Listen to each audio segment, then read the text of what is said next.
This government has invested significant sums in water. As I now turn to the eye in Aspire, 150,000 Jamaicans now have improved water supply through our investments over the last 5 years. We are investing at a rate not seen since the 1980s, with public investments amounting to $22 billion and private investments in excess of $14.2 billion through public-private partnerships. The map shows work completed in fiscal year 2024-2025, shown in green, and upcoming projects for which procurement is in progress in white.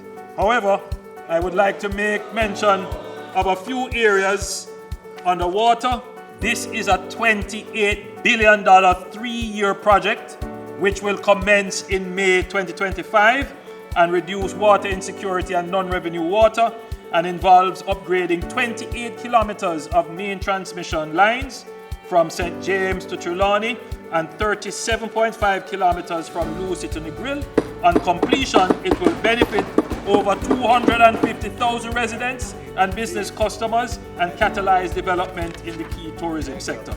6 major projects funded by the Caribbean Development Bank are being undertaken by the Rural Water Supply Limited, which will significantly improve access and transform the lives of more than 38,000 Jamaicans in rural areas of Southeast, Western St. Mary's, Southern Trelawney, Northeast St. Elizabeth, Eastern St. Thomas, and Northwest St. Anne. Currently, the Rural Water Supply Limited and the CDB are finalizing the necessary documentation for procuring design services, with the advertisement expected to be published in March 2025.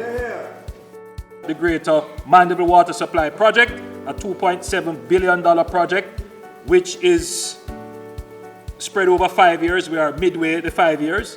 And this project will reduce non-revenue water to below 50%, increase service reliability and quality, given that we are now building out new housing schemes in Mandeville and other areas. The Ray Cobre Water Plant Project, something that we have been talking about from 2009. I'm pleased to report that it is now finally in the construction phase. Construction has started, and we are targeting completion by the end of 2026. The expansion of the sewer network in Kingston and St. Andrew is critical to the future development within the parish, both to facilitate greater densities and safeguard groundwater. This year, the NWC will be investing $1.4 billion into the laying of sewer lines along Monroe Road, Retreat Avenue, Seymour Avenue, and Old Hope Road. I have directed Minister Samuda to ensure that the project design for this massive infrastructure is done this year. I have further directed that $450 million be immediately deployed to the worst affected areas within the Market District to provide immediate relief. We have now started the distribution of the Black Tank program.